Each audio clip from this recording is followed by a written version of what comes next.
Okay, good evening, everyone. I'd like to call tonight's regular council meeting to order. And as we begin, I wish to acknowledge the Sooke Nation on whose traditional territory we gather. We do recognize and respect our neighboring First Nation government as well as their historical relationship with the lands and sea that continues to this day. So, Council, in front of you, you do have an agenda. I would look for a motion to remove that, striking off item 10.3, please. Moved by Councillor Ray. Seconded by Councillor Pearson. All those in favor? Opposed? That's carried unanimously. And we have minutes here. So we are able to move these all in a block. We have regular minutes from March 12th, special minutes from March 21st and 22nd, regular meeting of March 26th, special budget of 27th. April 3rd and 5th are also special council meetings for the budget. April 9th, the regular. April 16th, special for community grants. And April 23rd is a regular meeting. Do we have a motion to move adoption of the minutes in a block? So moved. Moved by Councillor Pearson. Seconded by Councillor Ray. Corrections or questions, Councillor Casper? Yes. So on page 59... Can you go to the meeting date, please? It would be April 9th. April 9th minutes? And it's under the CRD Arts Development Program, and I'm not trying to correct what you said, but it said at the last part that the municipal taxes, but rather as a tax increase through the C Park tax. It should probably be the CRD requisition tax. It would be the CRD requisition instead tax. of C Park. Yes, because that falls under the CRD. Yeah, because that's what it says here. So just that should be Good changed catch. to reflect that. Anything else, Councillor Casper? No, not that I could see. Councillor Parkinson? Through your worship, I have a question for the minutes. Date March 12th, it's page 6 of 13. So, and it happens quite numerous times throughout the meeting or the minutes, where it has in favor and then it has absent, and then it has my name down as being absent, which I'm not. I left the room because I declared a conflict. But when it shows on the sheet, it shows that I'm absent from the meeting when people look at it. So I would prefer that people that are absent, but it has to be worded differently for there and not put me down as being absent. Can you direct me to what page is that on? Page 10 or 6 of 13 or 10 of 220. Which item is it? The page number's on the... It is a zone... it was for zoning amendment for 6726 Eustis Road for the Legion. Do you have I'm going to show it to you. Here. Just right there. So right up top where it's in yellow. Oh, I see. Part 6. Oh, I see, because you had stepped out for a conflict. Yeah, but it shows that I'm absent on all of those. So when people were asking, I thought you were there, but it shows that you're absent. Okay. Do we have a different way of doing that? Maybe to our corporate... I mean, we can go in and manually change it, but I mean, all it means is that you are absent from the vote. I understand that, but it's put down with everybody else's name who are not in attendance at the meeting. So I would prefer that my name not be there at all and just state like you have at the bottom that I returned to the meeting. So I not put it down whatsoever. Under the absent part. So it'll just show because it shows the in really the small conflict letters there and there. Okay. That I returned to the meeting. So I'd prefer it not being put in there as absent.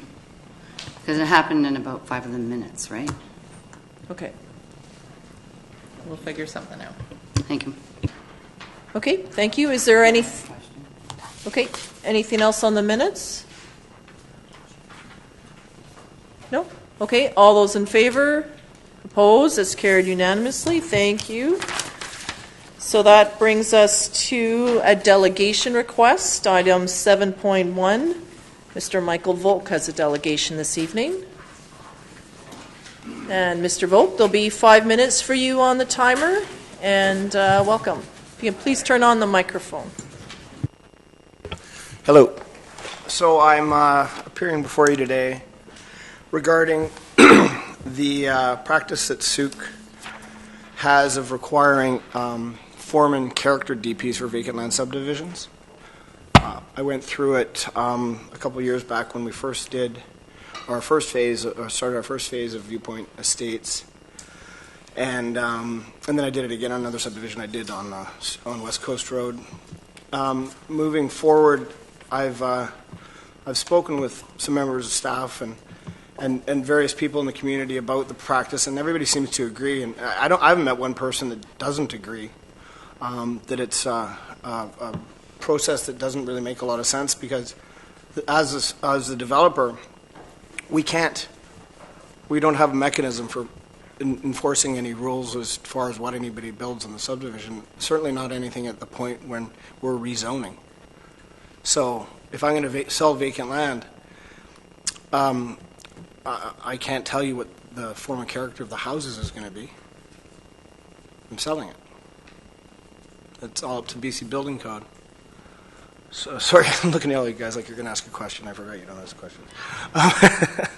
Anyway, so... The time is yours, Mr. Volk. Yeah, fair enough. Thank you. So if you go through the application checklist, and that is one of the documents that I have here. Sorry, can you just speak into the microphone? It's difficult to hear you when you lean back. So I cut and pasted this checklist onto a Word file here, and it's on the screen. And I won't bother going through every one, but if you go through it, every single question on that sheet is redundant, meaning that it doesn't apply, NA, or isn't known, as a lot of that information would be due at the building permit, or is all information that's supplied with other processes such as preliminary layout application and rezoning and that kind of thing. So when you're undergoing the subdivision process, you're going to supply staff with all of this information, with the exception of exactly what the houses are going to look like. And of course, that's taken care of at the building permit process time. So, yeah, that's basically what I have to say. I have to do a form and character DP now, or I've been asked to do one. I pulled the application because of the amount of money that it was going to cost. I'm looking at $20,000 for everybody talks about affordable housing.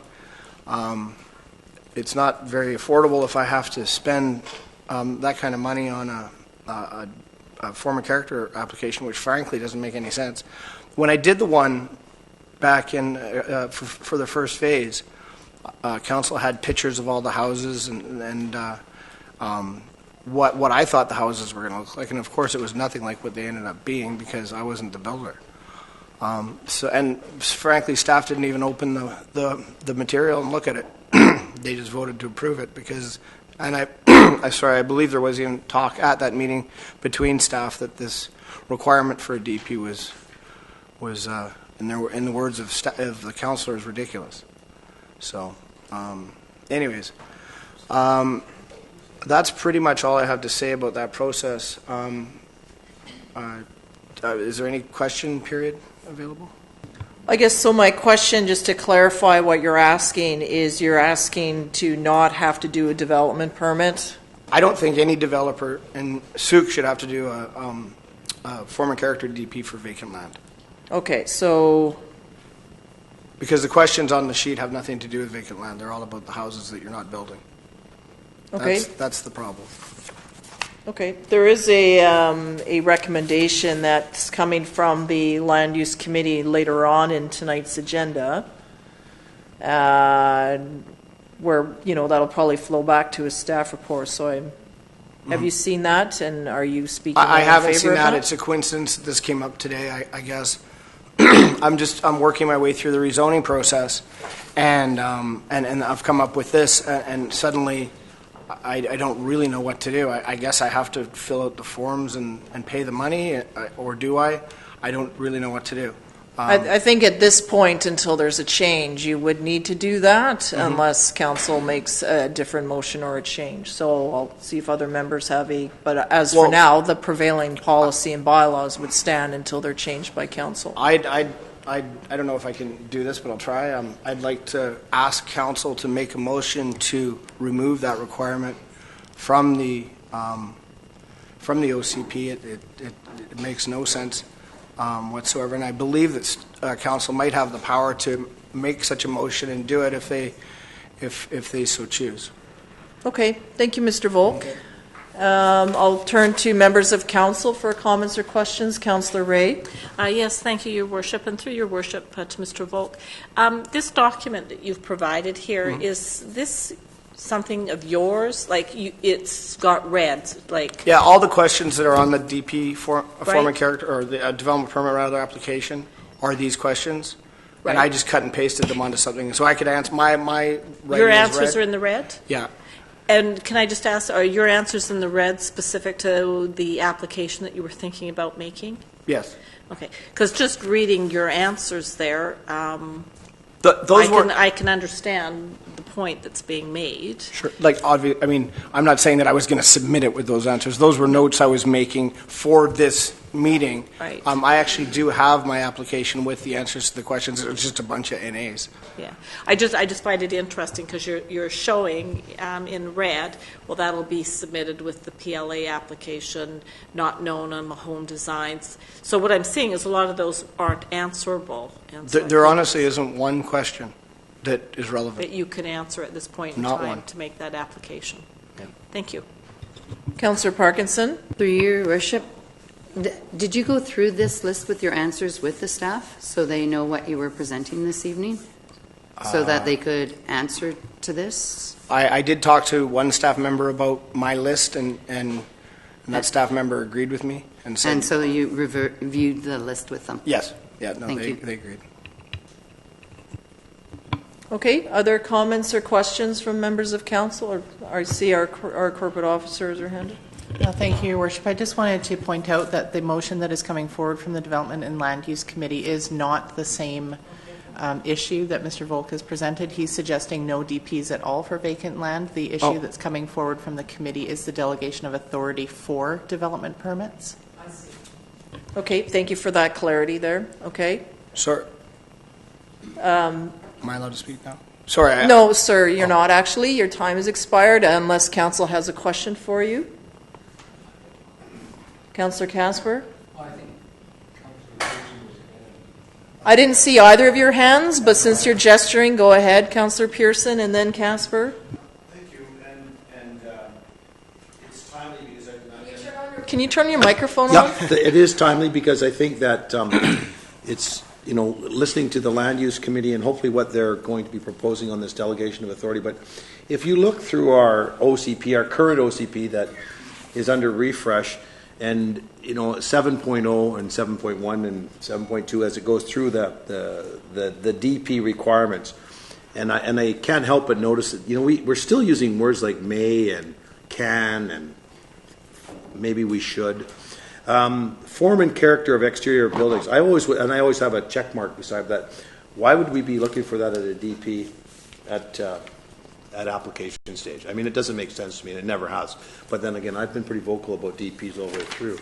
But I think I'm interested to see what the Land Use Committee is going to have to discuss around form and character, because I think that the OCP itself, that this is a guiding document that we know is outdated, and this is an area for me specifically that I want reviewed, and I think our former planner knows that or knew that.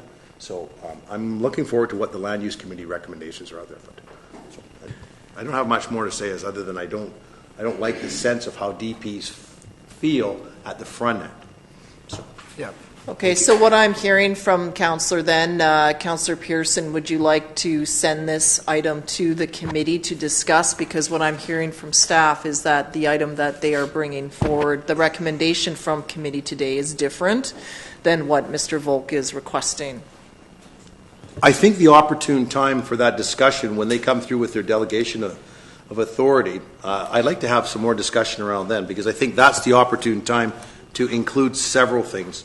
And our OCP is one of those several things that we need to be looking at. It's overdue for a number of reasons, and this is a section of, like I say, is particular interest to me because we're going to be facing a lot of challenges in our area economically right now. We can see the pressure on our outlying areas and the bigger pieces of property right now. So. Okay, so we'll just continue this discussion a little later in the agenda then? Please, thank you. Okay. Very good. Councillor Casper? So I guess I got a few questions here. One is that is true to the applicant. I know his time's up. Is what you're proposing to do, or why you would like to have this provision relaxed, are there any works or improvements that you're hoping to embark upon before you even create lots that are similar or perhaps identical to what was previously approved by this council for the two previous owners of the same property? Because this property was zoned for close to 400 housing units, and it had road layouts, etc. So is there any similarity? Well, yeah, there's a lot of similarity, and as a matter of fact, I did bring a couple of overlays to show that our network overlays onto the current residential plan. There was no encroachment of any potential parklands by any of our road right-of-ways, aside from the part that we brought across to the other side for the CRD water trunk main, which we had to do for the water line. But the answer is yes. And as far as the development permits go, we did have steep slope DP as well as riparian DP, which we updated for this. As far as form and character, I've never been able to ascertain. We've been asked for it, so I'm doing it. We're only asked to update the other parts of the development permit. Well, after hearing that, then personally, I don't see any harm if there's already permits been issued that perhaps deal with the road network or works and improvements so that you could eventually create lots down the road. Then I personally don't see the need to know what kind of houses are going to be built on those lots, because I don't know exactly where those lots are going to go. But you've got a rough idea based on your new zoning application. I do have an overlay on the file that shows the old areas A and B, which was multifamily and single family. Because, just if I may through you, just my general comment is this. Really, if there's a lot that's for sale in a community, whether, a young family decided to carve off a lot, or somebody decided to do 5 or 10 lots or 25 or 30 or whatever, and if they're going to put them on for sale in the open market, I have good faith that those purchasers are going to construct something that's, first of all, affordable, looks attractive, and it's a common sense thing. I think it's a huge mistake for us to start dictating, you've got to have purple walls or green roofs, or you got to do this or you got to do that. And really, it's not like this development is in the core center of the community. It's a fairly wooded, remote area. There's going to be large lots and relatively small lots. And I think that if we were going to impose some design standards, then and I'm not going to pick on Sun River, but when Sun River got rezoned and allowed to proceed, they came forward with a prospectus. Prospectus said, here's the overall design and here's the options of the houses that you can build up there. And everybody bought into that. If they didn't like it, they didn't buy. Mm-hmm. But they didn't sell lots to individual builders. And that was their strategy. But your strategy is different from what I gather from what he said. So I just think if we can find a way to allow the progression of the road or the services that have to go in place before lots are actually created and pinned out, then by the time this other issue of delegation of authority and the official community plan is dealt with, then this individual's not going to be held up. And it's no harm, because if there's overlays that he's got that really show there's no difference in the road or what it looks like, I don't have a problem. The way the CD9 zone was organized, there was areas where different kinds of housing could go, and the road network was not defined, so it could go anywhere through that area. Our road network is very similar to theirs, and none of our road network goes over any area that would have been designated as parkland. So there are changes in the zoning on what uses go where, and I've talked with staff about it at great length. So, I mean, if you want to put up the overlay, I don't know if they want to. I don't know that that's appropriate at this Okay. time. You've made your request that Sure. council is considering here. So one member of council would like to delve into it a little further. Another member of council would like to see something more immediate. Okay. For myself, I need a bit more context to just grant this change right here and right now because you're requesting it. I would prefer to have our staff review the request if this was to form into a resolution, that staff have an opportunity to comment. I can see your perspective, but we're Sure. also here to consider the needs of the community as a whole and not just one Thank you. person or party that's developing within it. There has been criticism back and forth about what Sooke is left with at the end of the day, so I need to consider what is in the community interest. And I have the microphone and you don't, Mr. Volk. Any other members of council wishing to speak or make a resolution at this time? Councillor Parkinson? Through your worship. So I'm along the same lines. When we have our delegations come forward, I had made a motion that we not vote on any delegations at that time until we had information supplied to us from our staff. And we have this information that you have submitted here, but we haven't had a chance to read it to see what it is about for everything. So I would like to move that we send this off to the Development Committee. Is there, okay, that's the motion by Councillor Parkinson is be referred to the Land and Development Committee for comment, and it's been seconded by Councillor Ray. Discussion on the motion by members of council. Councillor Ray, then Casper. Yeah, and just quickly, I agree with Councillor Parkinson, and it's been something that I've said in the past. I think we get ourselves in trouble if we do things on the fly through the delegation, so I support the motion. Councillor Casper. Yeah, and whatever information is going to be forwarded to that group, there should be that sheet there that, and also these overlays that show the overall perspective of the development, what's proposed with the new rezoning that's actually a downzoning, less lots, and what is currently permitted on that property. Okay? That's fine, or you can provide it once the item has been scheduled on the agenda. I don't know when their next meeting date has been set for. The next meeting is on the 30th of May. However, our planning staff are not able to be in attendance that day. Okay, so it might fall to a subsequent meeting in June then. Okay, so the chair, since the chair of said committee is not here, if she can be updated accordingly. Okay, so I'll call the question then. All those in favor? Opposed? That's carried unanimously. Thank you. Thank you, Mr. Volk. Thank you. Okay, so moving on in the agenda brings us to our public question and comment period. So this section here is for any items on tonight's agenda.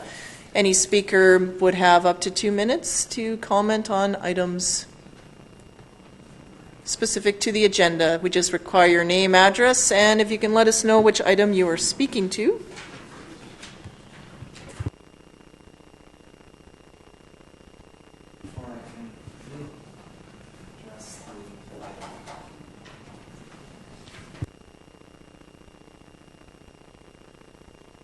Jeff Bateman, 7083 Briarwood.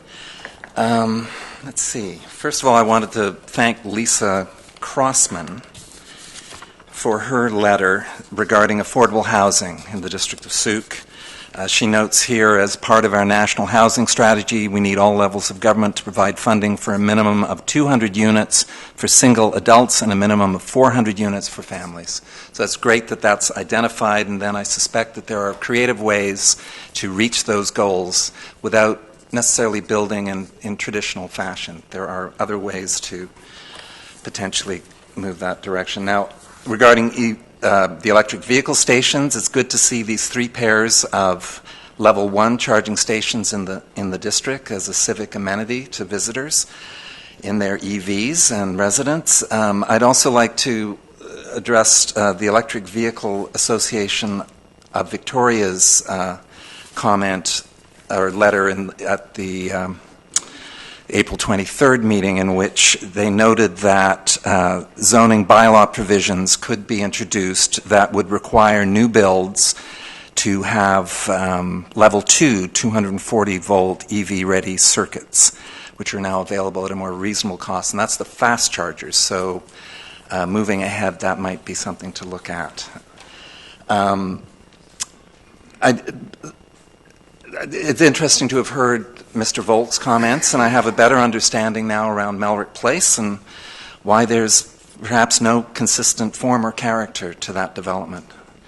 And finally, the Land Use and Development Committee. I did see that there was a May 8th meeting, and I'm not sure there was a public announcement of that meeting, and I understand that we, as members of the public, are entitled to attend those meetings. Thank you. Yes, all committees are open to the public. Yes, that's correct. Okay, so they would be posted on the website?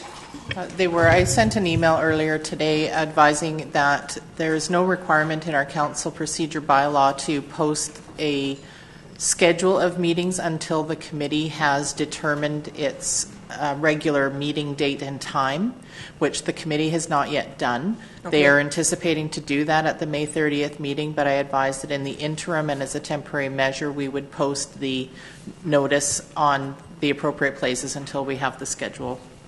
Okay, is that May 30th at 9 a.m.? 10 a.m. 10 a.m. Okay, May 30th at 10 if you're interested, Mr. Bateman. Thank you for your comments. Other members of the public wishing to speak on the agenda? Okay, see none. Thank you. We'll move on then. And that brings us to item 9, which is an asset management system verbal presentation and report from staff. Mr. Blackhall. Thank you, Your Worship. So this evening we have Brian Goebel with us. Brian is the head of our GIS department and also basically our default asset manager for the district. So key part of the audit and the budget process. We were hoping to get to this presentation during the budget process, but we didn't have time. So he's here this evening to give a bit of an overview. Welcome, Mr. Goebel. Thank you, Your Worship. Mayor and Council, thanks for allowing me to speak this evening. One of the items that has come up again and again throughout the past few years is, of course, asset management. We hear it again and again, both from the federal government, from the provincial government, and in many of our local meetings that we attend. In our situation here, we have a fair number of software packages that are the GIS, the asset registry. This software is called Asset Finda, and you'll have to excuse the name there. It is from New Zealand, so it is Finda. It's not a typo. We also have our finance database here, where all our ledgers and our financial reports are stored, and our tempes land record system.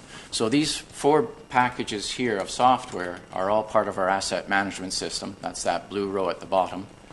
And in there is our data. We have lots of infrastructure and a lot of land that the municipality owns. And then coming out at the top with the asset management system is our inventory, maps, and of course the reports that you see quite often in the financial statements and our annual reports.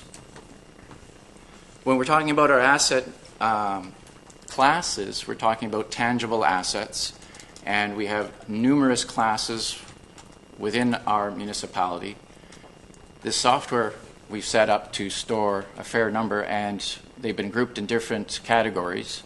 So buildings includes both City Hall, wastewater treatment plants, and the fire halls, as well as the equipment that's stored in there. We also have categories for fleet, so our parks vehicles, tractors, as well as the fire equipment. Land is also an asset. We have a fair amount of land that is our responsibility to maintain. Roads, and as you can see here, this is a fairly hefty collection. We have more than 1,000 records stored in the system that record the road base, top surface, as well as treatments that have occurred on it, throughout the district. Sidewalk and trails, which includes our park trails. We have our sanitary sewer, and this is where we're getting into the big items where we're approaching 7,000 records at this moment, as well as our storm sewer, which is over 7,000 records.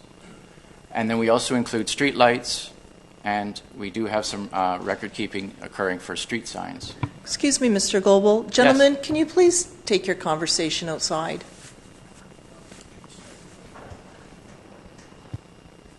Continue. Thank you, Mr. Goebel. Thank you. For all these asset classes, there are some key attributes that our inventory system has available to record. Everything, of course, we have a quantity. If we're talking about, say, street signs, it would be the count. If we're talking about roads, it would be the length. And for the land, of course, area. So that would be the quantity. Condition, there's some basic standard condition codes that are used, whether it's very good, almost brand new, all the way down to it's in workable condition, average condition, and in some cases we may come across an asset that is approaching very poor, where we'd be considering that for replacement in the near future. Installation date is quite an important item. This is when we've accepted it into our inventory. In our case, there may have been, say, a road that was built, but through the engineering process, the development process that we have, there is a sign-off that occurs where engineering staff visit the site, go through the inventory, check against the checklist, and do a sign-off and say, yes, it is now our responsibility to maintain, and that will be the date that we record here.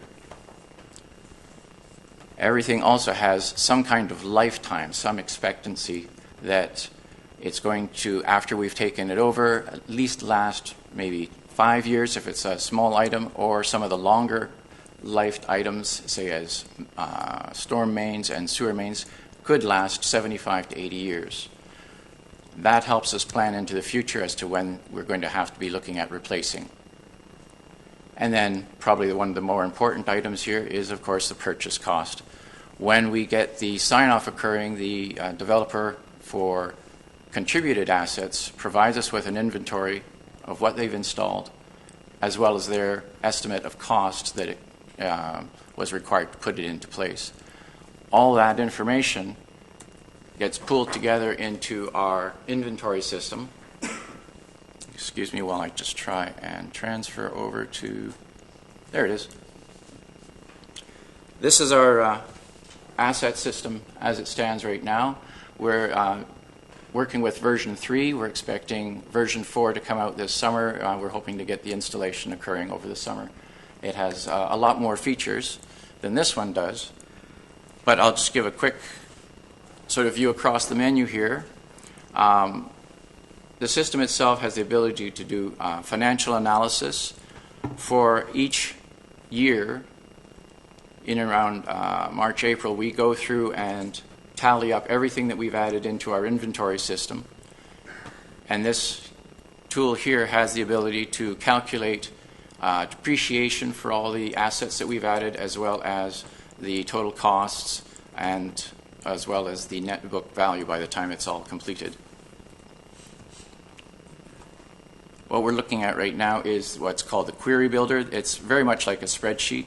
I've selected out trees, but we have all these other assets in here: buildings, drainage lines, drainage points, which would be things like manholes, inspection chambers, and the like. We have fleets, lands, parks, some project management boundaries, roads, sanitary sewer, sidewalk trails, and of course street signs and street lights. And then another section down here that we use for our financial reporting. I'm going to stay on the trees for a moment.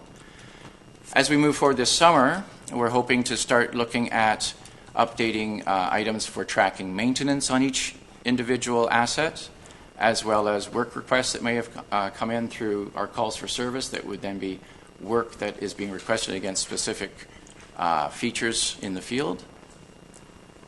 Software also has some setup here for doing predictive modeling, setting up some budgets, some reporting that we've been working on, the NAMS, National Asset Management Strategy. There's a group here in Canada that supports this. with a number of training options some of our staff have been to already. It's sort of an adopted standard for doing asset management plans, so we're going to be definitely employing that a lot. Just to give you a bit of detail, when I was talking about for each of the assets, quantity, there's the size, length, if it was a linear feature, who owns it, how much it cost when we got it, what's the expected life, as well as it also calculates out for us some expected renewal dates, given that if that life were to be what it falls forward into the future.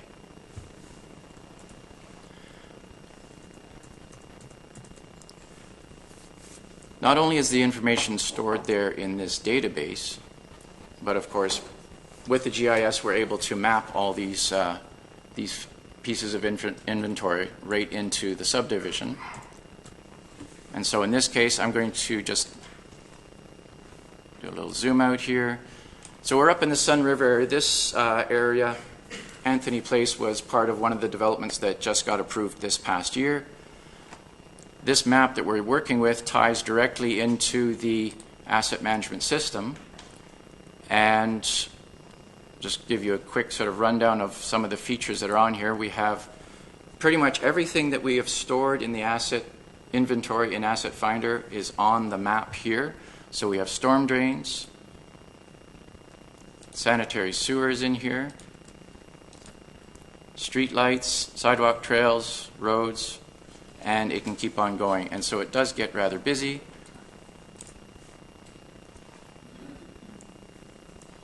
Let me just pull out some of these to just try and keep it a bit cleaner. For each of these items,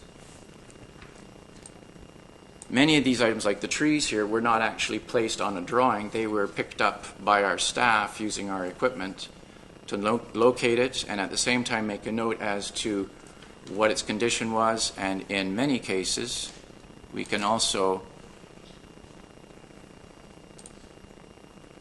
take a look at collecting some photos of it too. We can do this for every piece of inventory that's out there. Trees are a bit more interesting than looking down the holes that are in the ground there, the service maintenance and everything like that. So I figured this was probably a bit more relevant, a bit more tangible and visual for everybody. This is what we consider the boulevard trees, and it falls into a category that is becoming more and more prevalent in asset management in general across Canada in terms of what's called the natural capital assets. They're not built, they're natural, they're biological, and they do have some additional function than just a revenue source or a service that they're providing.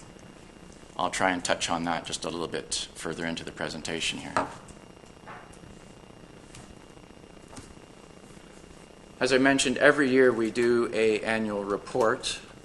It's the Tangible Capital Asset Report. We started doing this in 2009 when it was basically made mandatory for us. At that time, we were using a spreadsheet to calculate all our costs and everything, and over the years, and now this year with the Asset Finder software, we've been able to do it all within the database much, much faster. Inside, of course, we have different categories of information for the report, such as our current state, where we're talking about the age of the assets, what's our total purchase cost, what's the condition of the assets, as well as each year costs do change, and so there's the replacement costs. In other words, something that we may have bought 10, 20 years ago, what would it cost today if we had to replace it entirely? Also in there, in our inventory and our reports, is what did we add into the system, into our inventory, as well as what did we dispose of or retire. There's both contributed assets that are developer work, as well as the district itself also embarks on capital projects where we purchase some assets and put them in ourselves under projects.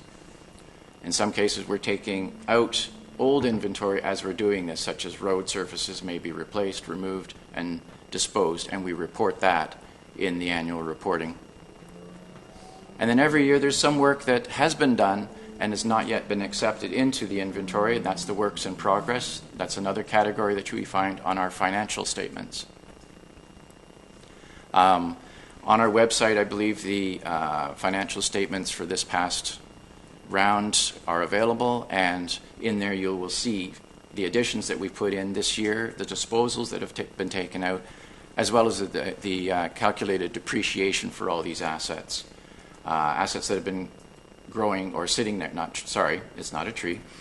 Assets like sanitary mains that have been in the ground for a few years, they do have a depreciated value, and we have to report that.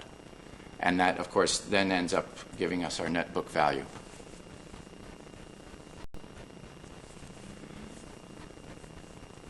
One of the organizations that we are participating with is Asset Management BC.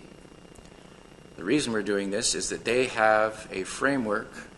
As in this case, this is their framework wheel that they present at just about every single meeting I've ever seen, and I've seen it in numerous reports, including federal reports. It is a standard that we can use within this organization to help us document what we're doing, how we're doing it, and how it's comparing with everybody else. As a small municipality, we are in the early stages over here near the assess in most of what we're doing. We have a very good handle on how much inventory we have, and we're now progressing down into the planning stages where we're going to be looking at having to put together our asset management policies, our asset management strategies, and then for each asset class, we'll have to be looking at our asset management plans. So for roads, sanitary sewer, stormwater management, and so on. And as we build those out, these can get integrated into our financial plan, and then we further it around, and we return around again and do it again. It's a very cyclical event, but by following this pattern, especially when we start building up our asset management policies where we're talking about what outcomes we're wanting, what assets and services are we wanting to provide to the community, and how does that fit with our community vision and our strategic plans, the strategy that tells us how we're going to do that, and of course asset management plans that document the challenges that we're going to see as assets age, what type of service they provide, what kind of risk might be involved, maintenance, upgrades that are required, as well as renewals. As we get involved into that into the future,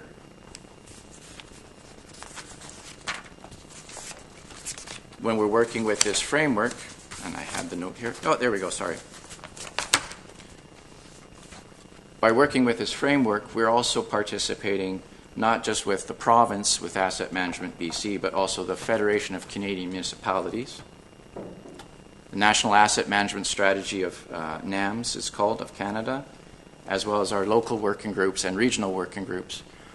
All of this is coming together, making it possible for us to go and apply for grants to further our programs in a way that we probably could never have done without that grant money.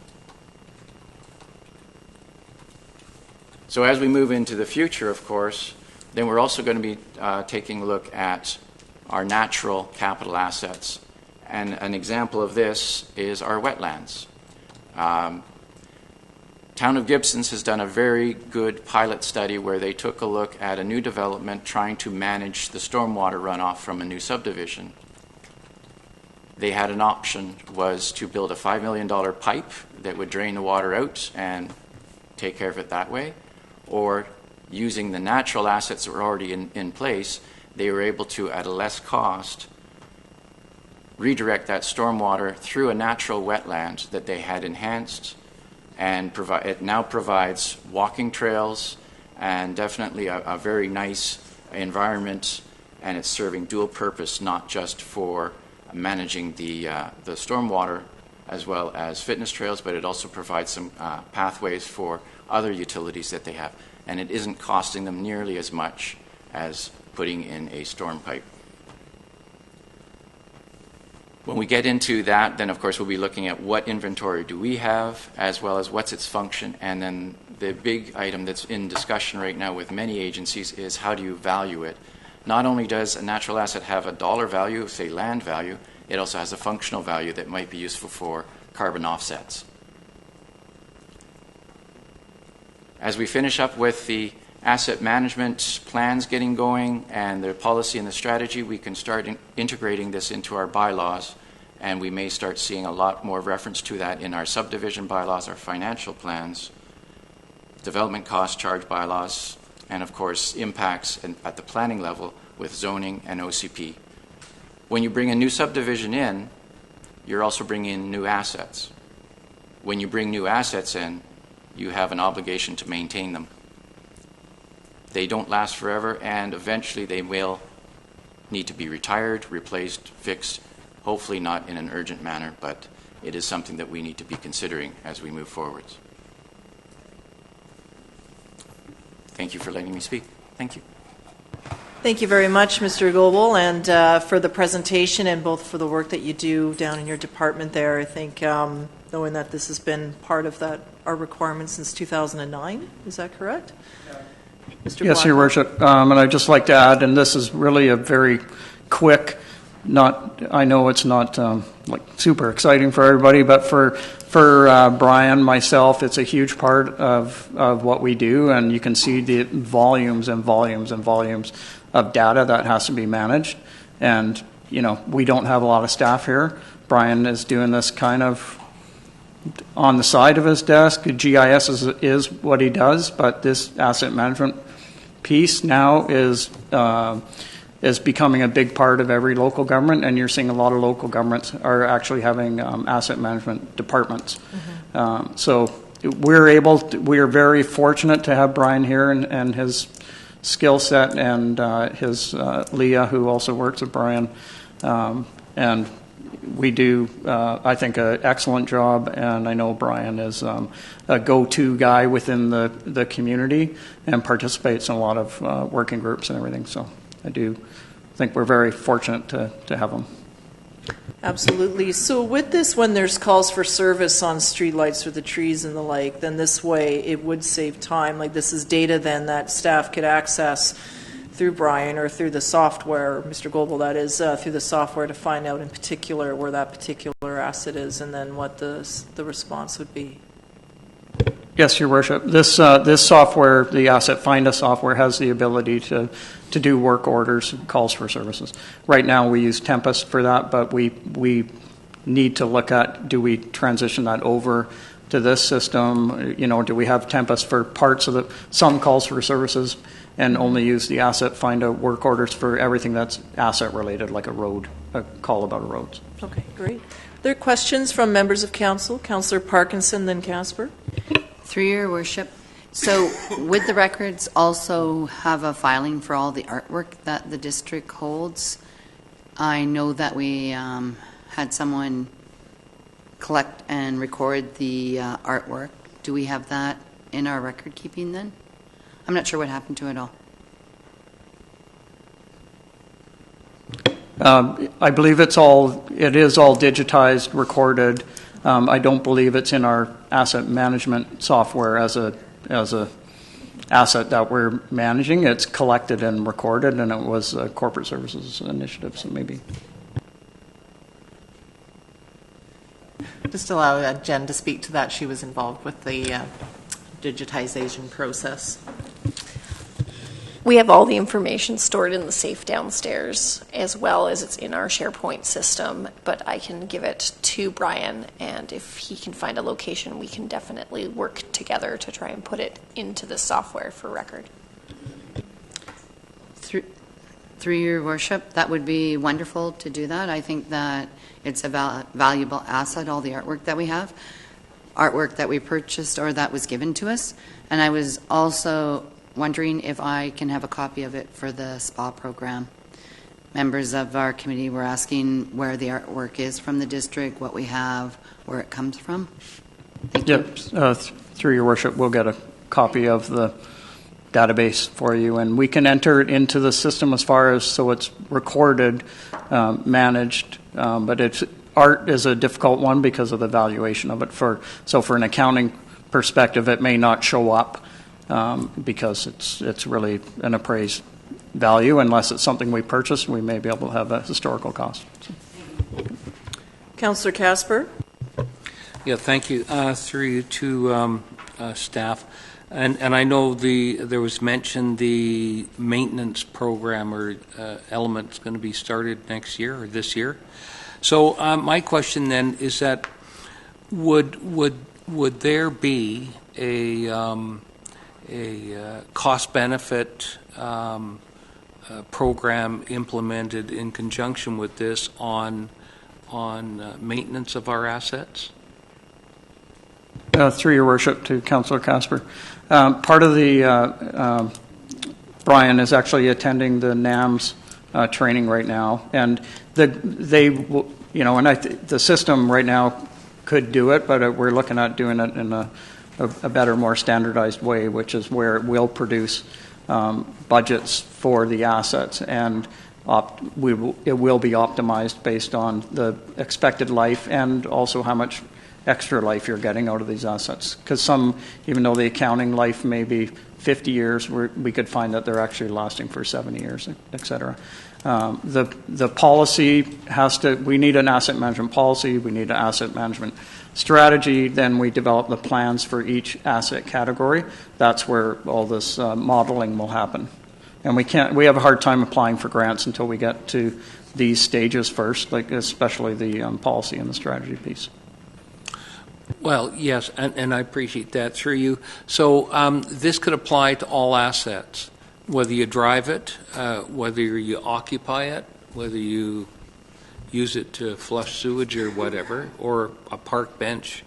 So what I'm trying to get at, because I think it's okay to identify everything, it's okay to apply a value to it, replacement value, because that's what this is all about. Then there's a depreciated value.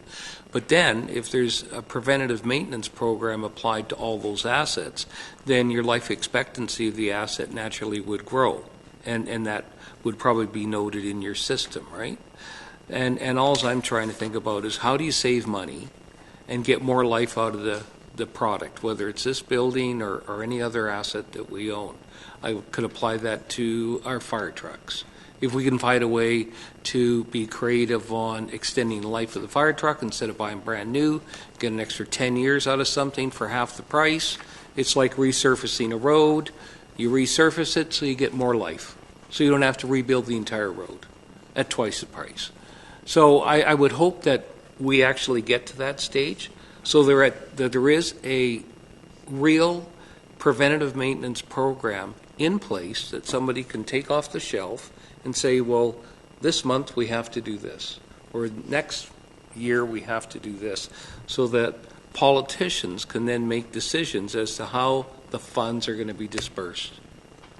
And I think that's probably the benefit of the community and to elected officials and staff who may be here or not here in the future that know that there's actually a blueprint on what should be done. So I think it's great. It's good information. We just need more. Thank you. Yep. Thanks, Your Worship. I'd just like to add to that. We have the ability now to just produce the information on how much we're spending, where it should best be spent based on the assets we have recorded. It's not where we need to be with this. We need to be much more of proactive and predictive modeling, and that will happen once we get further through this. And the fire department is actually one of the departments with the experience the chief brings, because he did work with Arc GIS. Esri, sorry. So he understands a lot of this stuff and is using it with the apparatus plan. So. Great. Thank you very much, staff, for the presentation. Okay, so we'll move on into the agenda then, into our bylaw section. Item 10.1 is that bylaw number 698-150-8, Sooke Core Sewer Specified Area Cost Recovery Amendment Bylaw to be adopted, please. Move adoption by Councillor Ray and seconded by Councillor Casper. Any questions? Seeing none, all those in favor? Opposed? That's carried unanimously. Item 10.2, please. Bylaw number 699, property tax rate bylaw. And that is adoption moved by Councillor Casper and seconded by Councillor Ray. All those in favor of adoption? Opposed? That's also carried unanimously. Moving to 11.1, Parks Department truck. Welcome, Ms. Hooper, please. Thank you. Thank you, Your Worship. In front of you is a recommendation based on the Parks Department requiring a half-ton extended pickup truck for its day-to-day operations. Staff requests permission to proceed with the posting of a request for proposal to acquire this vehicle.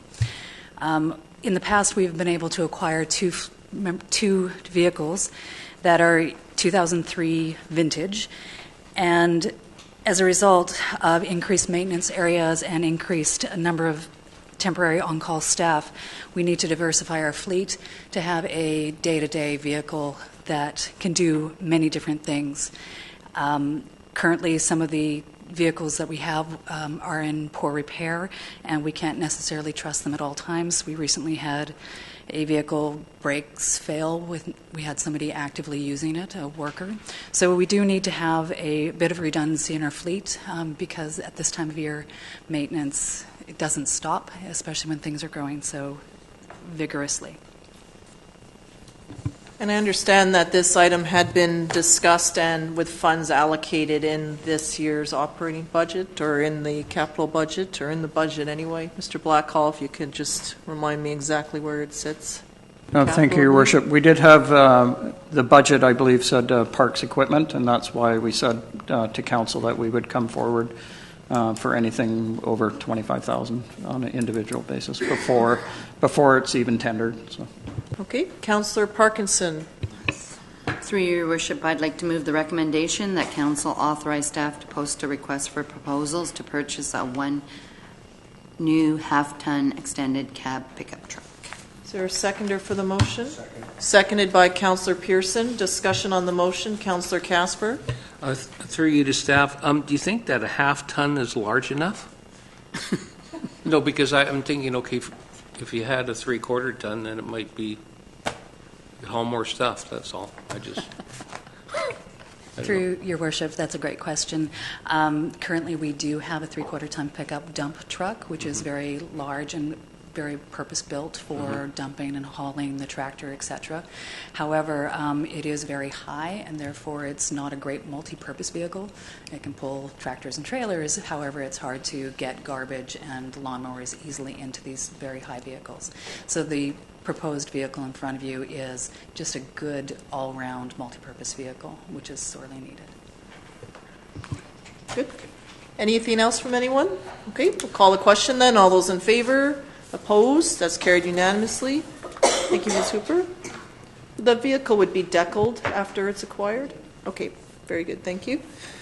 Okay, 11.2, possible locations for EV chargers. We've discussed this and had wanted the report to come back for some of our lands in particular. Welcome, Mr. Butterfield.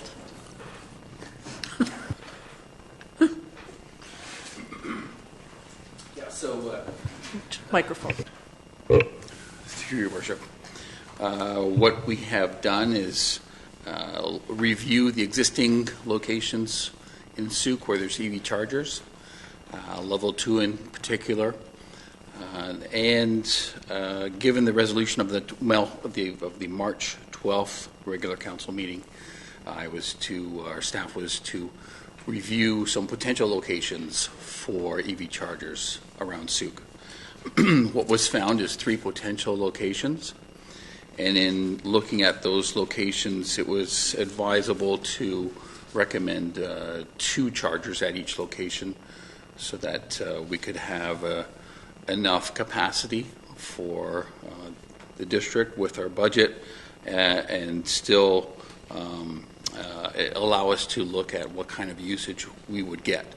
So this would offer us a great baseline of information to establish how they were doing and what the uptake was and what the future of EV charging would be for Sooke. So we've, if you look at the figures, you can see that the They are located essentially around the core area of Sooke, supported with the existing level 2 chargers at Sea Park and Prestige and Harbour House, etc. At this time, we don't have firm estimates for what it would cost, but I've done some round figures based on my experience with the previous fast charger and dealing with BC Hydro. I feel that they're fairly confident. But our next step, of course, with this recommendation is that we go forward with a proposal with an RFP, and that would include getting designs done with firmer cost estimates, and then getting that installed in the summer of 2018, this summer. Great, thank you. Questions? Councillor Parkinson, please. Through your worship, the chargers that are going on Eustis Road, will they be in front of the 3 parking stalls? Is that where they're located? There's actually 2 parking stalls in the location on the map. Right. But as you're turning into, I'm assuming, from what I saw, you turn in to go to the Legion, and on the right-hand side, there's the parking stalls that are right there. Is that the location for them? Correct. Okay, thank you. Councillor Ray? Yes, thank you, Your Worship. Thanks for the work and putting this together. One of the concerns that I have is that Eustis Road is always very busy and always lots of problems with parking, with the community hall, the Legion events. So what I'm concerned about is that to take up 2 stalls impacts the very, very limited parking we have down there, and the same with at McGregor Park. And I would imagine if you're putting in 1, you'd like to make it 2, right, on either side. But I'm concerned about putting them in places where we are already struggling with parking, to have them sit empty. So anyhow, I put that on the table because I think it is an issue for our downtown core.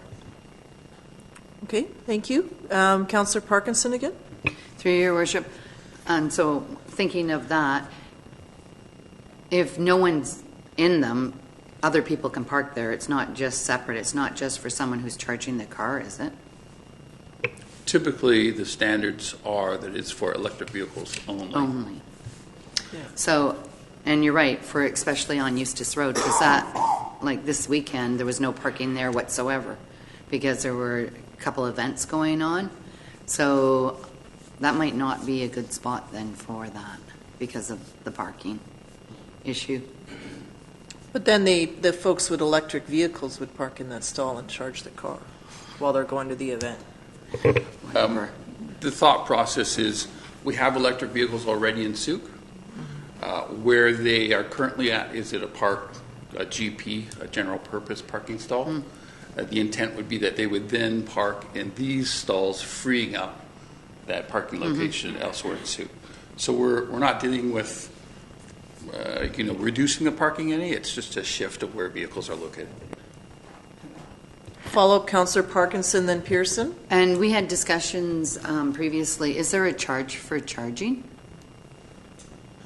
I believe the discussions with the fast chargers indicated that we would not charge at this time, but would look at the data and the usage, and then we can determine to charge at any future date. Okay. Councillor Pearson, please.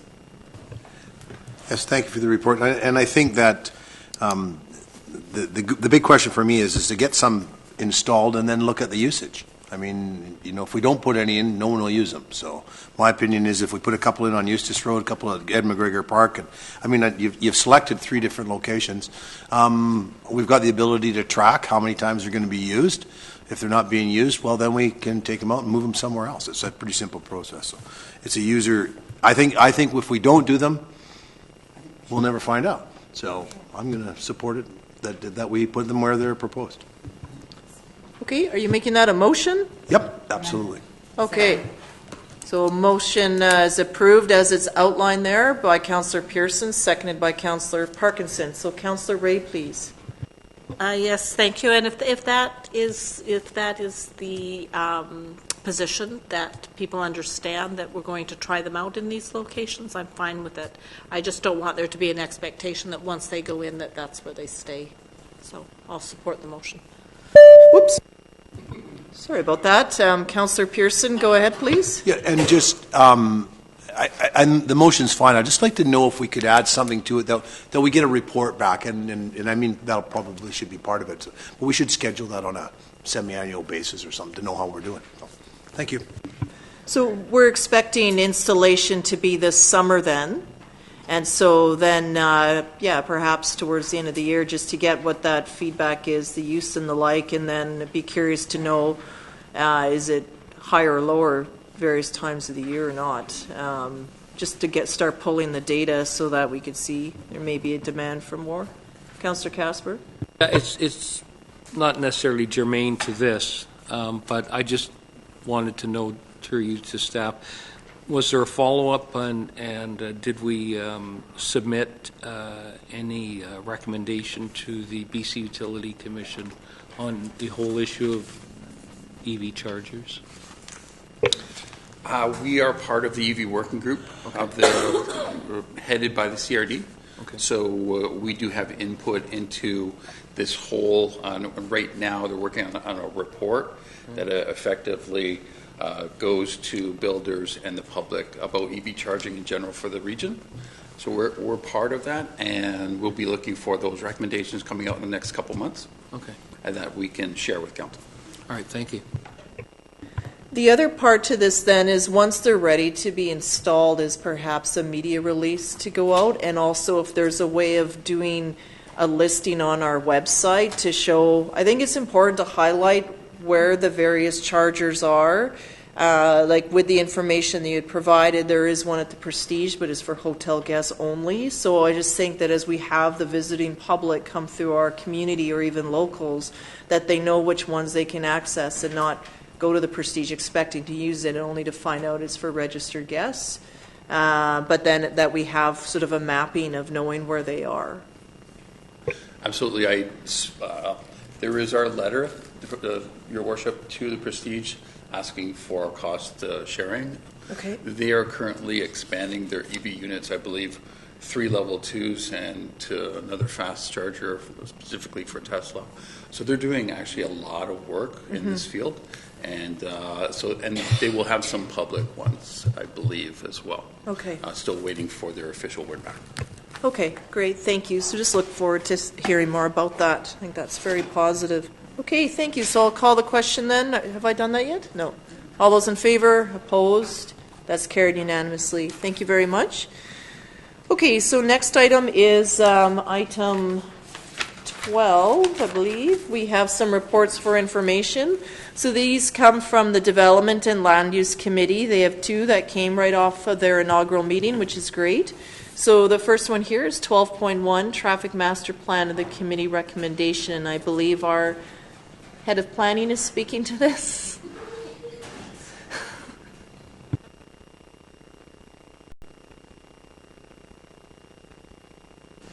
Thank you, Chair.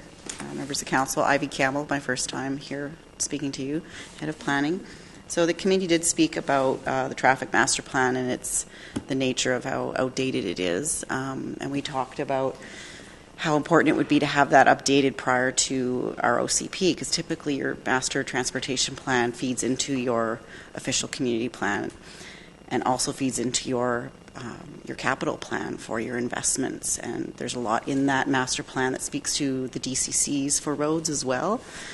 So there's an opportunity there to also to update that plan and then very closely thereafter, update the DCC bylaw potentially. So, yeah. The recommendation is that Council ask us to come back with information on update to that plan with the funding sources and so on. Okay. So our current one was from 2009, if I'm not mistaken?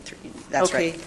So then when we come back, we'll have a sense of potentially what the scope would be, what the cost would be, and then also what the timeline would be to have it completed, right? Is that... Okay, that would be helpful. Once this is up to date, would this then enable, like sometimes we hear how different developers have to pay X dollars for a transportation plan or a traffic assessment? Would that eliminate the requirement for that once a plan like this has been completed? No, through your worship, that was part of the discussion at the Development Committee, and the memo that's attached in your agenda package sort of addresses that. We have to have a master plan, but typically that is more it's almost like your OCP, it's your vision for the community as far as large road networks go, and where you want to focus growth. But your TIAs are looking at the detailed development at the time the development is occurring. So it would tie back into that master plan, but it's more the immediate nature of it. And so that's a best practice that you would ask for a TIA at certain stages of development. So that wouldn't change. Okay. I see that members of the committee are here this evening. Does anyone have anything that they would like to add in addition to this, or does that cover sort of the request fully?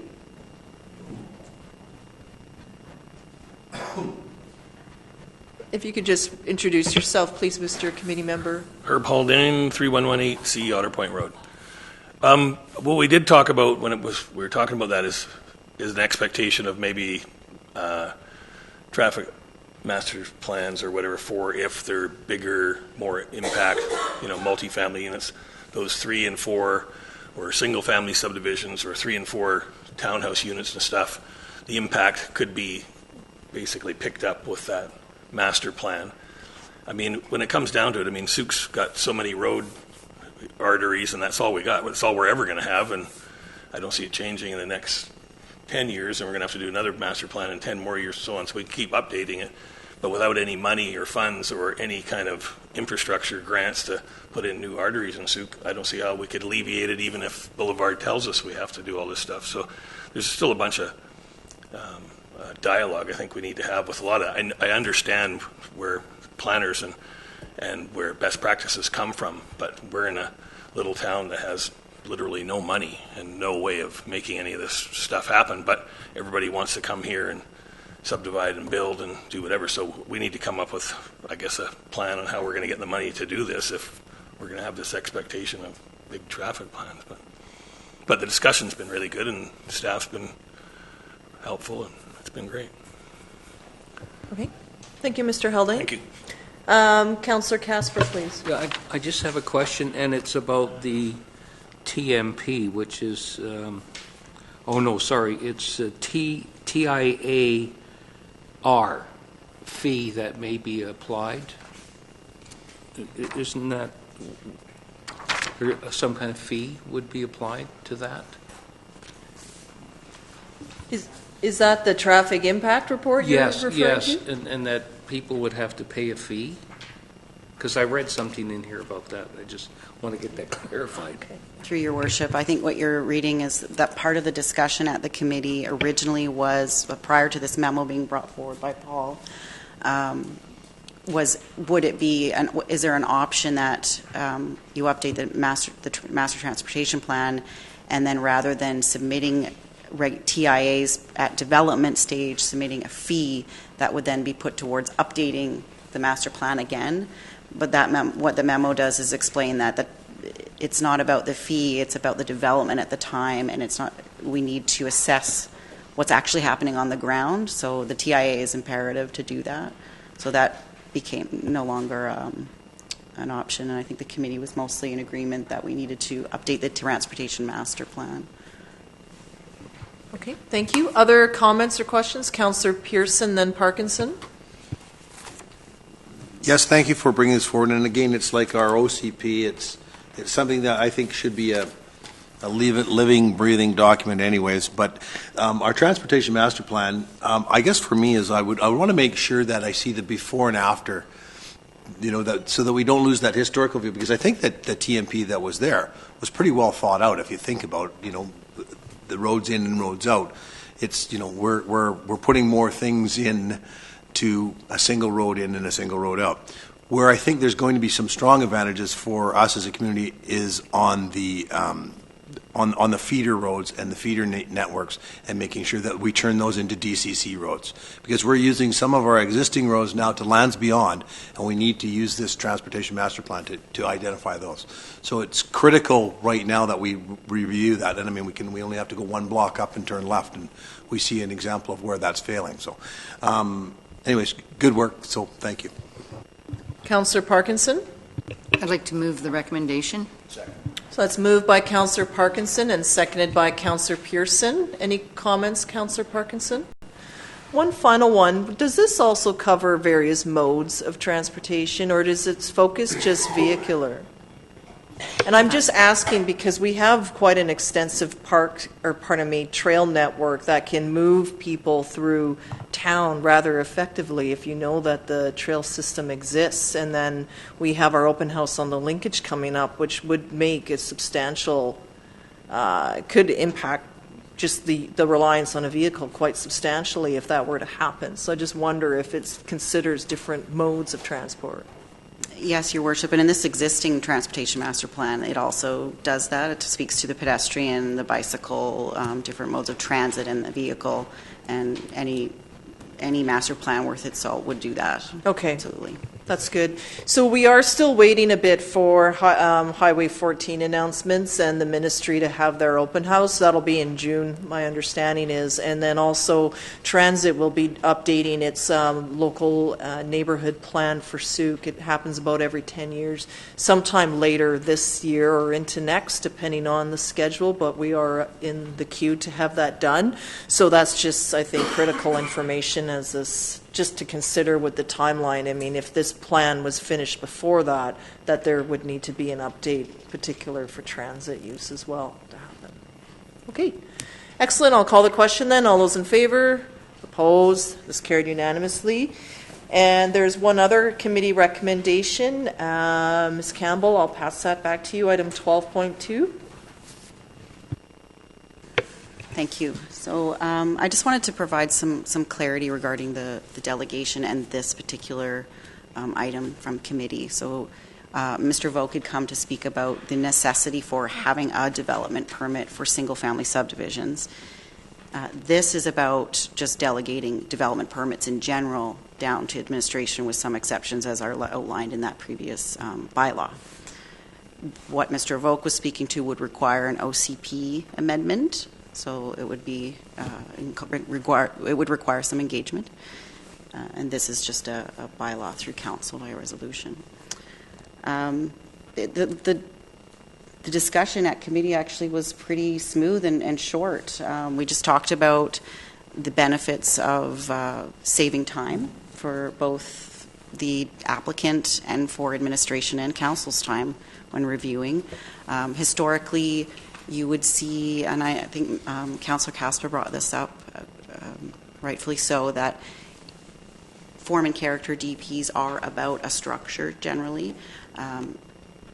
You can have form and character DPs for subdivisions if you have design guidelines embedded in your OCP, in which we do not have for those development areas and the community growth areas.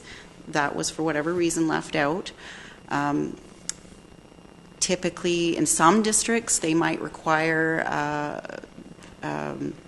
building schemes that would be registered on title, and then at the building permit stage, the approving authority would attempt to enforce those building schemes. But there is some there is some case law that's difficult to follow through if the district is not party to those agreements. So there's risk there.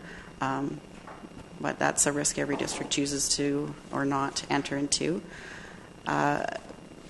So for this particular item, this is just about delegating to staff development permits of a certain type, and that anything that an applicant did not come to agreement with on the that the planner has decided on the file, they could then, I guess in a sense, appeal it to council. So they still have that option, and council could still see the item. Okay. I believe this has been in place before, and it helped move some things forward. Councillor Casper, do you mind if I just go to the committee member first, just to welcome back Mr. Haldane? To clarify, I mean, what the committee was looking for, I mean, in the past, some of us on the committee haven't been favorable of how this was working in the past, and therefore we were okay probably not implementing it until we had a really good long conversation. And for everything to move forward in this town and everything to move forward with regard to council and committees and senior staff, if there's not some sort of a relationship where we're cooperative, then we're not going to get anywhere with any of our jobs. So realistically, in having the dialogue around the table, we came to the conclusion that if we all start to support each other on certain levels, especially for trying to expedite permits and DPs and things like that, and to come up with some sort of communication where there's a trust or an understanding of each person's responsibilities, then maybe it all moves forward quicker, faster, and better for staff and the development community and council to get a better understanding of where their workloads are, what their expectations are. And when we have a fresh new planning perspective who is saying she would like to work alongside and try to fix some of the issues that we've maybe had in the past, and for us to be able to come to some sort of a working relationship with that, we have to give as well. So we agree that if we can move forward and this gets pushed ahead and then it turns out to be successful, then maybe there's a better relationship for a lot of the other stuff that may be coming forward as well. And I think this is a start. That community plan needs to be, gone over, quite selectively, I guess, but there's a bunch of things in there, including what Mr. Volk brought up tonight, which, just for clarity, has been brought up over the last 6 or 7 or 8 years, even through Lidstone, our lawyer and stuff. And he was told us to deal with that. And we had dealt with it even as a council some years ago, but it never got anywhere. But I think in the future, if this committee can work with senior staff, that's how you're going to be able to fix some of this stuff. Without staff being present at these meetings, we're not going to go anywhere very fast. So I appreciate the input, especially from planning here. Thank you. Okay, thank you, Mr. Haldane. And just process-wise, this bylaw would come back and it would be sort of reintroduced for a second, go to a public hearing, sort of like... No, this particular bylaw would not require a public hearing. Those are only for zoning and OCPs. This is just the development permit delegation bylaw. It's just a regular bylaw of council, so typically 2 meetings. 2 meetings. Okay, that's good. Questions from members of council or comments? Councillor Casper, Councillor Casper, then Ray, then Pearson. Thank you. Through you, just a couple of questions, I guess. So currently in the OCP, there is a exemption provision for a DP for subdivision of five lots or less, I think it is, or 4 new lots plus the parent lots, which would add up to 5. So that would still apply here? Because it just says 25 units or less. So I'm assuming that if there's 5, there's no requirement for a DP. Through your worship, so for clarity, this is just about, there would still be a requirement for DP until you till you amend the OCP. This is just saying that there would be no requirement for those DPs to go to council. Right, but I'm just saying that for units that are under 20 or under 5 lots, there is no requirement because we have an exemption provision in the OCP. Yes, so it would still comply with section 7.22. Right. Okay. Yeah. So that's, I guess, my first question. Thank you for that. And then I just got a question or a comment here in relation to the design standards. Council some time ago, maybe 2 or 3 councils, and it was truly a work in progress, had hired a number of consultants to do design standards, and it was pretty well made clear, I guess, from the public input and what was put together by the consultant, that those standards would apply to the town core area, to the core, and that's defined in the official community plan. And I think I've got a map here under my desk here that shows where the area is. There was never really any indication or appetite to actually do design standards for subdivisions outside the scope of that. And it still astounds me to this day why that provision was included in the official community plan. I don't know how it got in there. I don't even know why it got in there, but it's turned out to be one big giant headache. And the sooner we can get rid of that, I think the better, because it just doesn't make sense. And I can understand steep slopes. I can understand environmental protection. I agree with all those concepts, and I think that's important. But if you've got a piece of land that doesn't have those things apply, well, there really is no need to go through all of that other routine. But especially when it comes down to what is the type of house that's going to be built on a vacant lot when it's developed. So that's a huge issue in my mind. Anyway, thank you. Appreciate it. Thank you. Councillor Ray, then Pearson, then Parkinson. Yes, thank you, Your Worship. So, so if I understand this, then the Director of Planning or the CAO may approve the development permits for any residential development. So even if it's a residential development of 250. No. But they're suggesting to remove it. They're suggesting to remove of 25 units or less. Okay. So it's any, that's correct then? Councillor Ray is correct. Any larger multifamily would come through council, especially in the town centre. That's still required through the OCP. Mm-hmm. And I'd like to add as well, for as a planner, if there's something more complex like a mixed-use comprehensive development, things like of that nature, that maybe we still have the authority to, I would feel comfortable not, since we do not have like a planning commission or any kind of board like that would review prior to council, I would feel more comfortable coming to council with things like that anyway. That would be my direction to my staff when it is something more intensively used, even if it's outside of the town centre. So just it's more of a comment. I often feel that a lot of things and how things get done are often personality driven. And my thinking is that while you might feel that way, your successor 5 or 6 years from now might not feel that way. And so I just don't want to go down a road where we say, well, good judgment, because sometimes people read stuff and they say, I can do it. It says right here I can do it. So I don't know if there's a way just to buffer it a little bit, to put something in there other than to just remove it outright. I just put it out there on the table for consideration. Okay, good point. Councillor Parkinson? Or pardon me, Pearson first, sorry. Go ahead, then Parkinson. I can't talk very much tonight anyway. So. Through you, Your Worship. My question was along the lines of Councillor Ray's. We put that in for 25 units or under. We have a few developments that are coming that are quite large, 400 homes. So they would not be coming to council. I have a concern with that. So I would not support that. Councillor Pearson? Okay. I think the councillors have all said good things. Thank you to our planning staff, and thank you for the committee that's doing some work and moving this forward. I think it's long overdue. I hope that the OCP amendments will start looking at the soft wording, which has always been an irritant of mine, is that can and may and should and could. Those are the words that I don't like. I think our OCP needs to be a robust document. It needs to get rid of all, pare down, and get to the working part of what the community wants. And I think we have a good basis for an OCP now that was started, within the last couple of years. And I think it's going to take into consideration some of these things. So, good work, and I like the sense of where this feels like it's going, because the committee is having that input. And again, you talked about an APC or something like that along the way.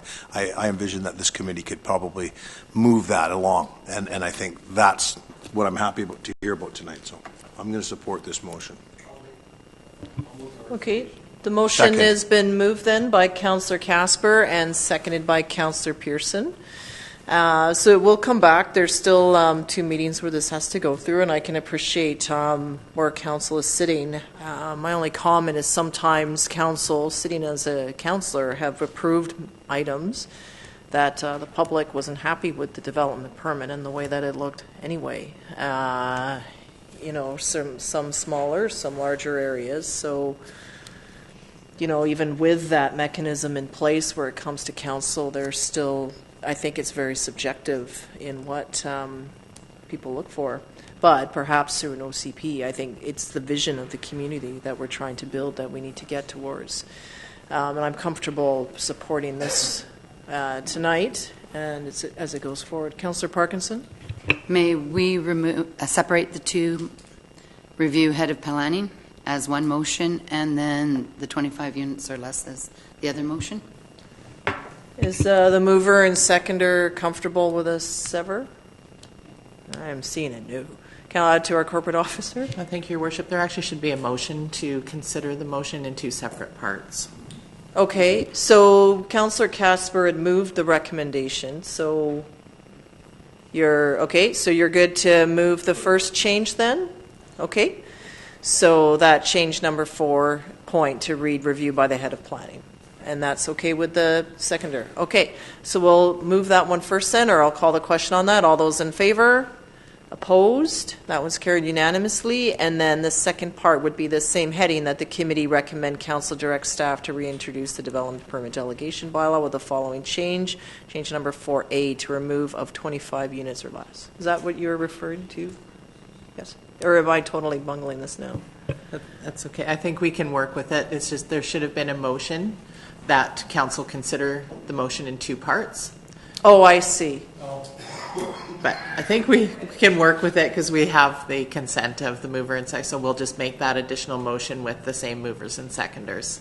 I see. Okay, so same movers and seconders on that. Any discussion then on this part to remove the 25 units? Councillor Ray, then Casper. Yes, Your Worship. I'm just wondering if the motion could include some options rather than just straight removing the 25 units so that it gives us something to look at. Because I'd hate to see the work go into this and then you come and you bring the bylaw back. And I've heard some concerns around the table other than myself about taking them right out without understanding a little better. So I'm just putting that out there. Through Your Worship, I think that definitely, yes, we can bring back some options. We're just considering whether we can make a exemption for specific density, like maybe a certain number of units per hectare that would have to come back to council. But I also just did want to remind council that they are seeing those large developments at rezoning. So it's really when it comes back for the development permit, there is no form and character to consider. So they're really just coming back for a rubber stamp at that point. Okay, yeah, that's a good point. Thank you. Councillor Casper? Yeah, I was just going to add this, that if it isn't going to work or it's not working, we'll hear about it anyway in short order. And then that means that there'll be some adjustments. And whether or not an applicant likes or can agree with the staff position, we'll probably hear about that too. And if we don't hear anything, then I guess everything's fine. And that's how I would like to see things. And all I've been driving at is that, we've got to improve these timelines on process.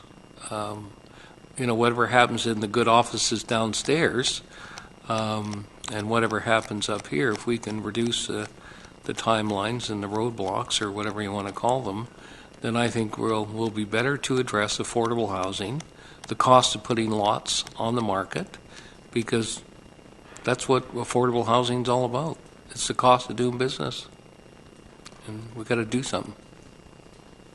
But really, sometimes it's the process, because I recall either last year or the year before, where it was through the summer, we just had a meeting or two meetings, and then we had quite a long lineup of development permits that once we got through them all, we had passed them all in the matter of minutes, but meanwhile, folks were waiting to get to the council agenda in order for them to be heard. So everything in our offices had been cleared. It's just waiting to get onto the council agenda, and then sometimes we run out of time, so the unfinished business all moves, and that's happened a few times. It's just getting on, and then we go through it rather quickly. So it makes sense to me to see this happen.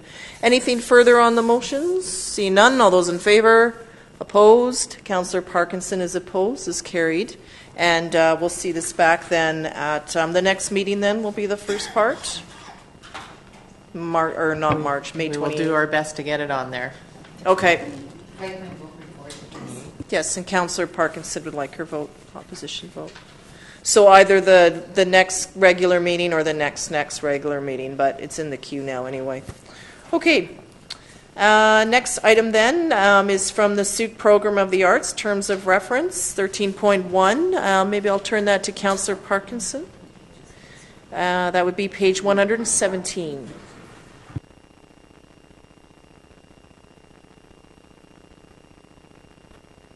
And thank you, committee members. I see you're exiting, but thank you for your time and for attending tonight.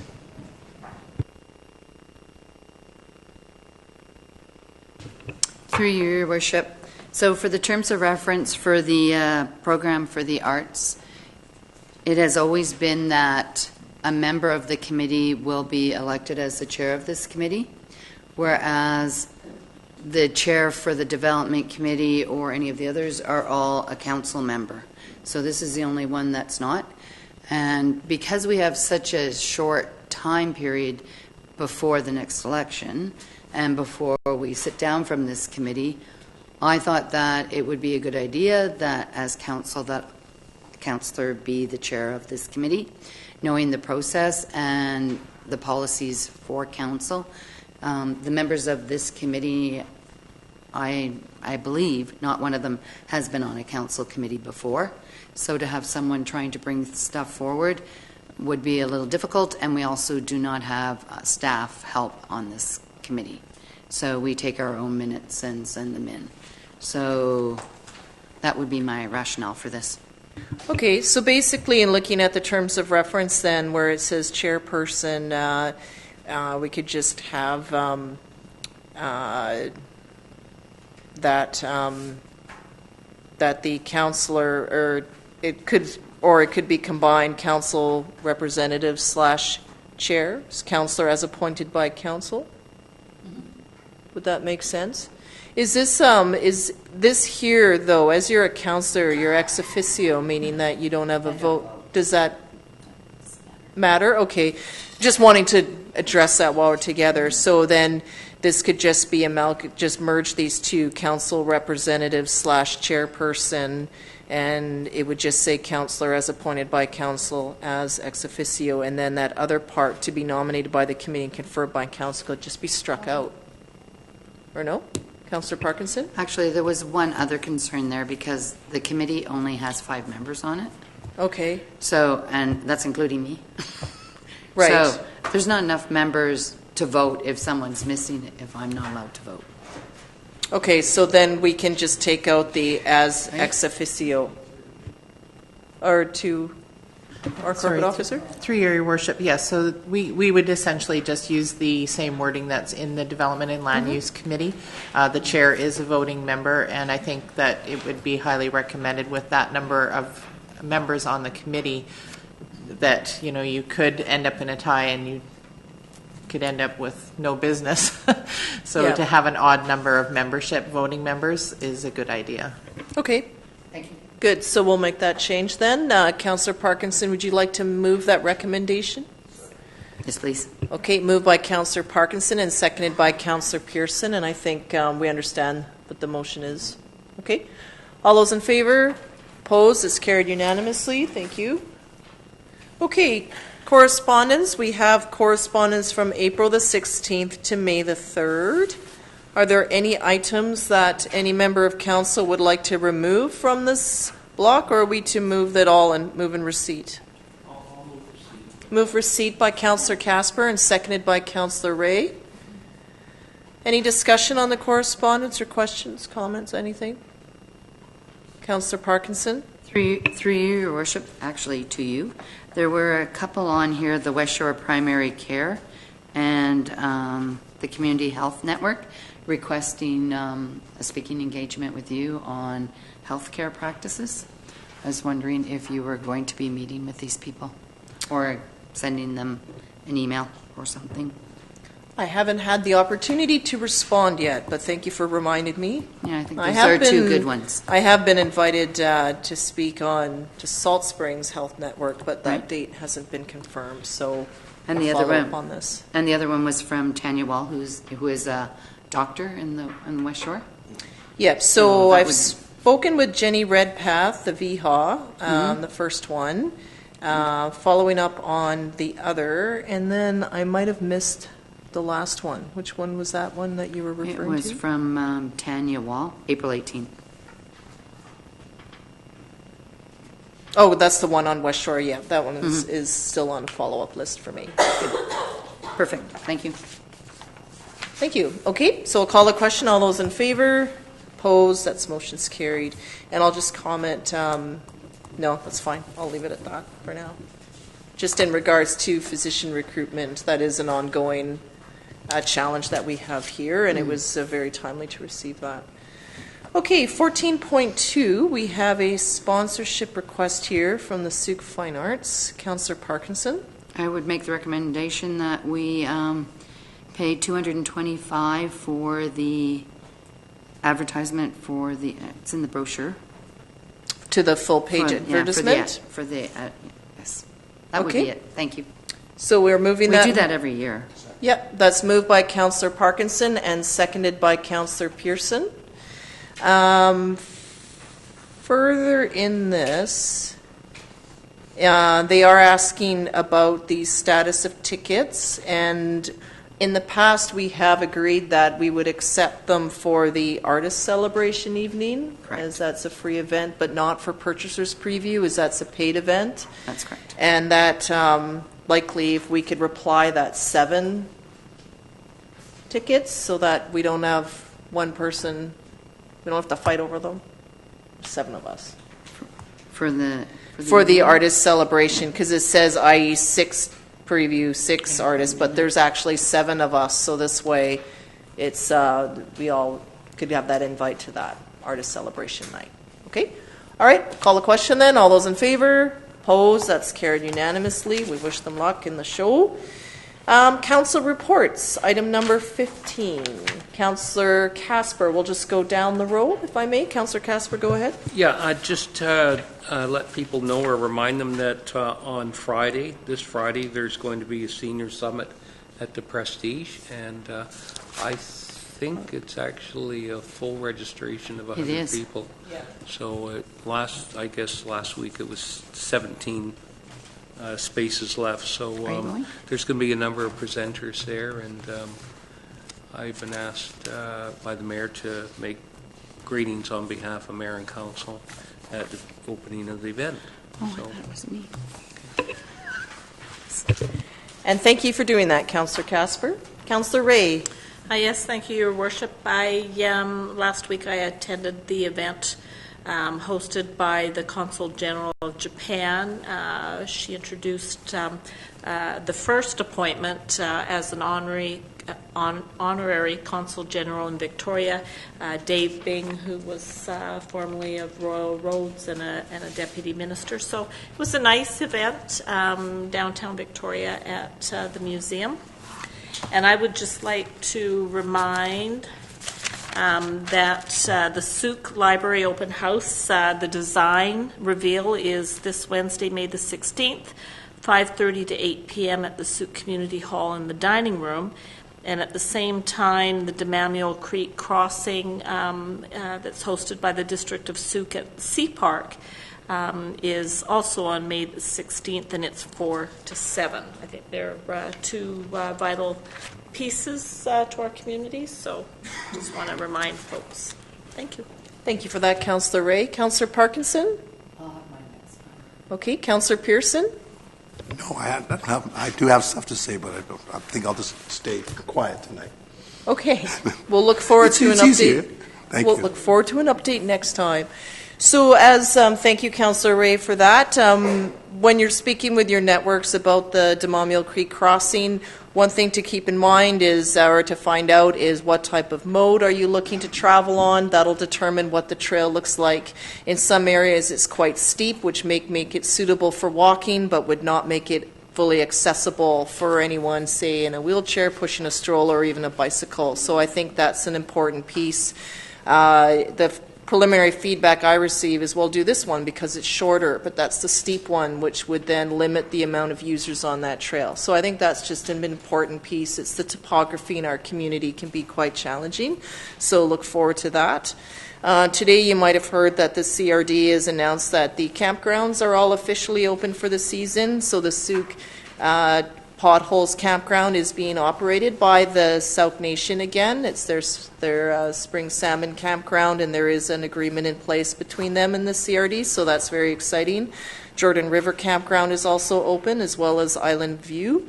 The CRD is trialing a reservation system this year for Island View, but the other two are still on a first-come, first-served basis. So for those of you wishing to staycation, you don't have to go that far to see a pretty cool place.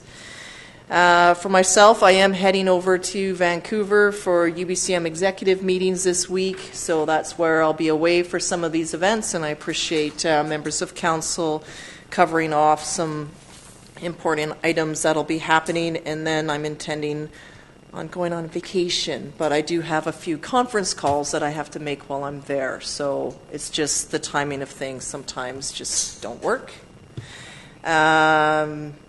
The Rotary Fair was a success on their first evening, doing a different format, so that was nice to be there along with Councillor Pearson and Councillor Parkinson. I was not successful in my bids, though, but that happens. And of course, Brent was there. Brent, our CAO, and some of our other staff were there as well, so it was nice to see everybody there. Lastly, a Save the Date moment is coming up, and that's for a health forum. This is like another series. This one is being hosted by the District of Sooke through the Primary Care Working Services Group, Island Health, and the South Island Division of Family Practice. So it's set right now for June the 16th at the Sooke Baptist Church from 1 to 4. So those are all the details are being worked on between now and then, which is why the conference calls are important. So it'll be roughly 1 to 4, but we're still working on what the agenda looks like. It's meant to be a come for a while, stay as long as you can, and to get as much community input that we can on expectations around community health and how things are being delivered. So there will be speakers at different times, different stations, so it's coming in and out. And it's being held at the Baptist Church because of the accessibility, the parking, and also other venues are just really busy in town. So we'll see how that goes. Okay, so a little more on that to come. So that brings us to notice of motion that Councillor Parkinson had put forward. Councillor Parkinson. So I had put forward the notice of motion that to invite Ken Ebbs-Canavan and Cam McIntyre to discuss the Fire Commission report findings, and I wish to remove my motion at this time, as neither Mr. Ebbs-Canavan or Mr. McIntyre wish to present at this time.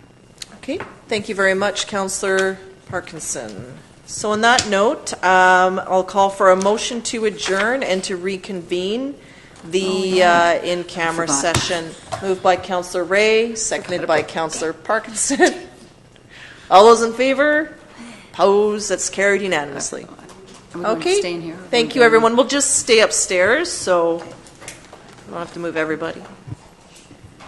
Thank you, members of the public. Safe travels and good night.